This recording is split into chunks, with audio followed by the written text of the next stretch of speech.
নমস্কার বন্ধুরা, পিউ কিচেনে সবার স্বাগত। তো আশা করি সবাই ভালোই আছো।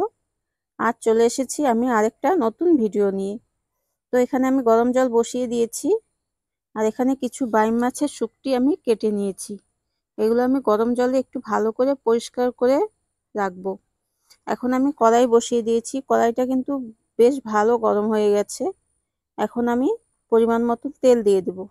আর এখানে কেটে নিয়েছি পেঁয়াজ, রসুন আর 4-5টা লঙ্কা চিড়ে নিয়েছি, আর একটা রসুন আমি থেতো করে নিয়েছিলাম, যেটা আমি ফোড়নে দিলাম। তো রসুন লাল লাল হয়ে এসেছে, এখন আমি মাছগুলো দিয়ে দেব। মাছগুলো আমি আগেই পরিষ্কার করে রেখেছিলাম।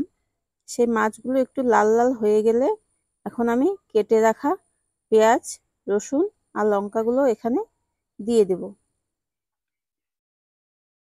তো এগুলো দিয়ে দিলাম। এখন আমি একটু নেড়ে চেড়ে এখানে সামান্য পরিমাণ মতন হলুদ আর লবণটাও দিয়ে দেব। দিয়ে আরেকটু নেড়ে চেড়ে আমি এখন একটা গোটা টমেটো কেটে রেখেছিলাম, সেটা দিয়ে দেব। দিয়ে এখন গ্যাসের ফ্লেমটা একটু কমিয়ে রাখবো, তাতে সেদ্ধ হয়ে যাবে। আর এখানে 4টে কাঁচা লঙ্কা আর একটা গোটা রসুন বেটে নিয়েছি।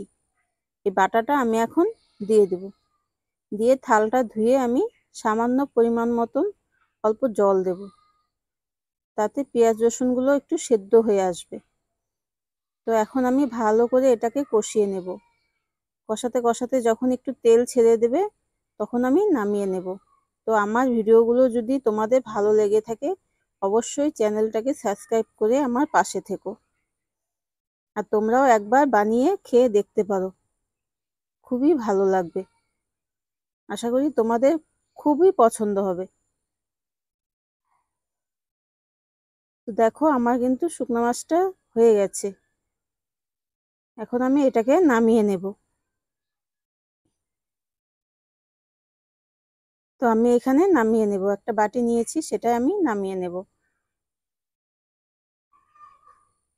খুব কম তেল মশলা দিয়ে বানিয়েছি, তোমরাও কিন্তু একবার বানিয়ে খেতে পারো, অসাধারণ লাগবে খেতে।